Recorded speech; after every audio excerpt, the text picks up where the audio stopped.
You ever stop and think about how close Luke Skywalker actually came to going full dark side? I mean, this guy had more emotional red flags than a Sith Lord convention. Losing his temper in duels, rushing into battles before he was ready, constantly ignoring Jedi advice like it was the galaxy's most boring homework. And yet somehow we all just nod along like, yeah, that's the hero, that's our guy. Never stopping to realize how razor-thin that line really was. Because picture it's the throne room on the second Death Star. The Emperor is egging him on. Vader is right there, breathing like a scary metronome. And Luke is already frothing with rage, after almost cutting his dad in half. All it would take is one swing, one impulsive decision. And suddenly Luke's not tossing away his lightsaber. He's tossing away the galaxy's last shred of hope. And instead of Return of the Jedi, we're getting Rise of the Skywalker Empire. And the terrifying thing is, that would have worked. Vader and Luke together would be an unstoppable force. Like father, like son, but without the tragic fall part, because now the fall is the point. The rebels wouldn't stand a chance. Han and Leia would be on the run for the rest of their lives, and the galaxy would be looking at two force-wielding warlords who can choke you from across the room while debating which planet to conquer next. Sounds like a buddy cop movie from hell. But as much as that alternate timeline sounds horrifying, it's also kind of fascinating. Luke's charm, his reputation as the rebel golden boy, combined with Vader's ruthless efficiency, that's not just brute force, that's political and psychological domination on a galactic scale. They wouldn't just rule through fear, they'd rule through trust.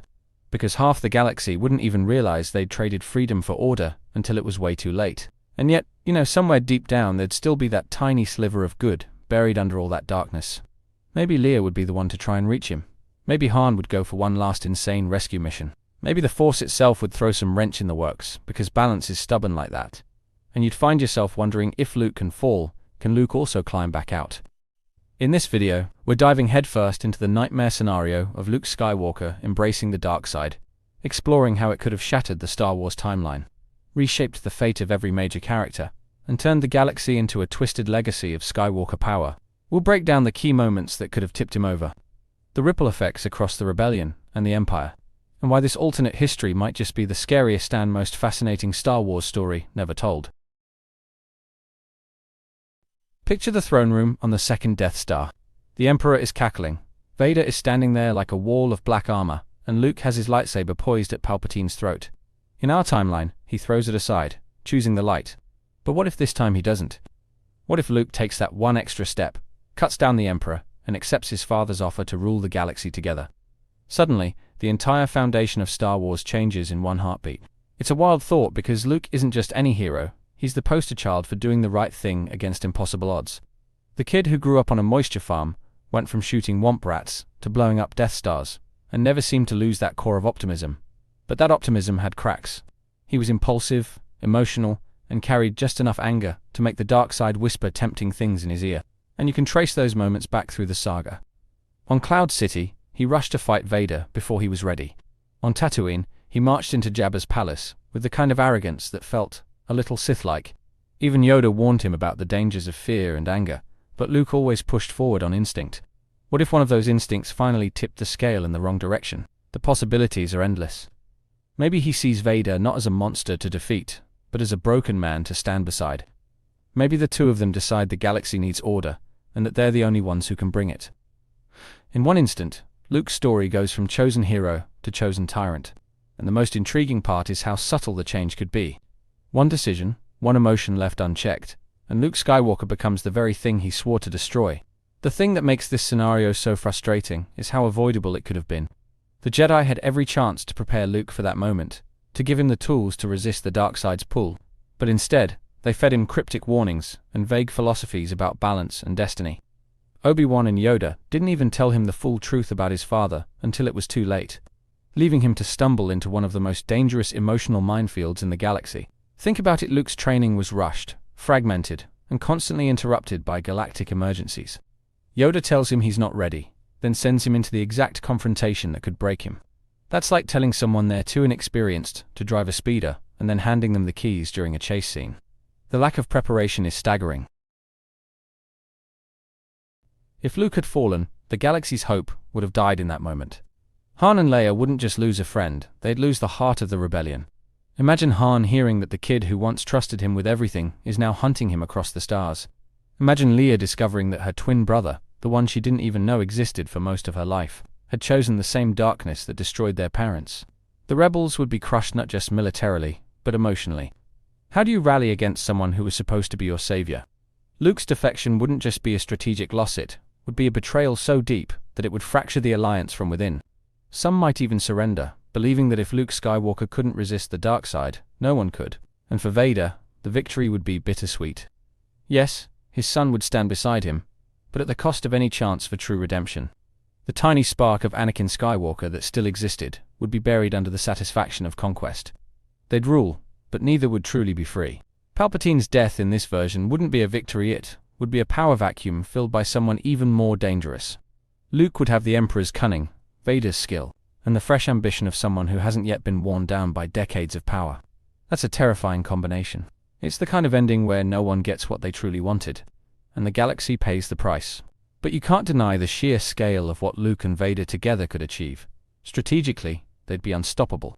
The Empire would consolidate power faster than ever, uniting under two leaders who could crush any resistance with military might and the Force itself. The Death Star wouldn't be destroyed, would become the centerpiece of their iron grip. Picture it: Vader as the enforcer, Luke as the visionary. Luke wouldn't just rely on fear, he'd use his charm and hero's reputation to manipulate entire systems into compliance. The galaxy wouldn't even realize how deep in the dark side's shadow it had fallen until it was too late. The Jedi, what few remained, would be hunted to extinction. Luke's knowledge of their weaknesses, both personal and philosophical, would make him the perfect predator. No more long chases or years of hiding, he'd dismantle them quickly and completely.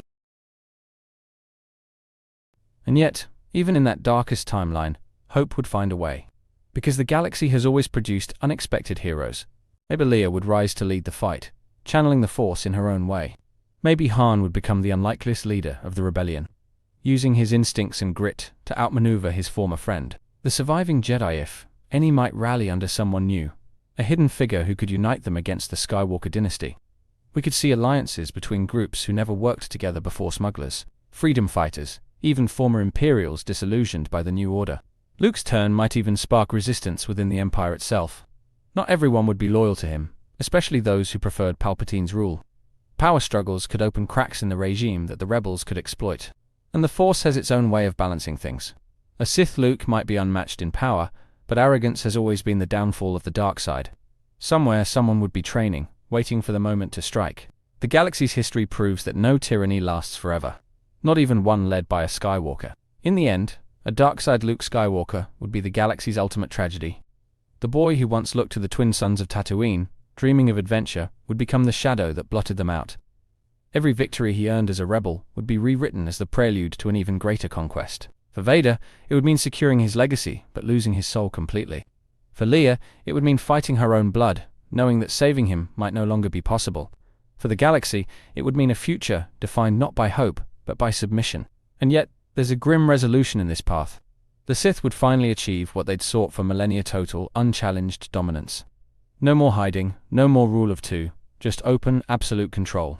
It would be the culmination of everything they'd worked toward, but the cost would be immeasurable. The story of Star Wars, as we know it, is about the triumph of light over darkness. Strip away that victory, and all you're left with is the lesson that even the brightest heroes can fall. And maybe that's the scariest timeline of all, because it's the one where the galaxy never gets back up. Thank you for watching. Be sure to like, subscribe, and hit that share button. My main channel is Critical Analysis Hub, where I post Star Wars content about the movies.